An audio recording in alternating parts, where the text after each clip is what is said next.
এই বিশাল আকৃতির মানুষটি বহু বছর ধরে সমুদ্রের তীরে পড়েছিল, যার সম্পর্কে কেউ কিছু জানতো না। তবে একদিন কিছু বিজ্ঞানীর নজরে এটি আসে। এই খবর ছড়িয়ে পড়তেই সমুদ্র তীরে লোকজন ভিড় করে। মানুষজন ভেবেছিল এই বিশালাকার মানুষটি হয়তো মাত্র কয়েক ঘন্টা আগে এখানে এসে পড়েছে, কারণ তার ত্বক এখনো ঠিকঠাক ছিল এবং তার চোখেও এক ধরনের ঝলক ছিল।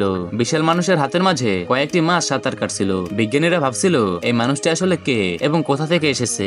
দেখতে দেখতে আরো বেশি লোক এটি দেখতে সমুদ্রের ধারে ভিড় জমাতে থাকে। তখন এক মেয়ে সাহস করে ওই বিশালাকার মানুষের মাথার উপর উঠে পড়ে। এটা দেখে মানুষের ভিতরের ভয় চলে যায়। এরপর কিছু লোক তার হাতে উঠে মজা করতে থাকে। পরে সেই মেয়েটি বিশাল মানুষের নখের উপর নাচতে শুরু করে, আর কিছু দুষ্টু বাচ্চা তার বুকে প্লেনের মতো ছোড়াছুড়ি করে আনন্দ করতে থাকে। ধীরে ধীরে এই জায়গাটি পর্যটকদের জন্য আকর্ষণীয় স্থানে পরিণত হয়। কিন্তু সময়ের সঙ্গে সঙ্গে মানুষের ফেলে দেওয়া আবর্জনার কারণে বিশাল মানুষের শরীর কালো হয়ে যেতে শুরু করে। তার চোখও ঝাপসা হয়ে যায়, হাতের রেখাগুলো মুছে যায়। এমনকি কিছু লোক তার শরীরে পেইন্টিং আঁকতে শুরু করে।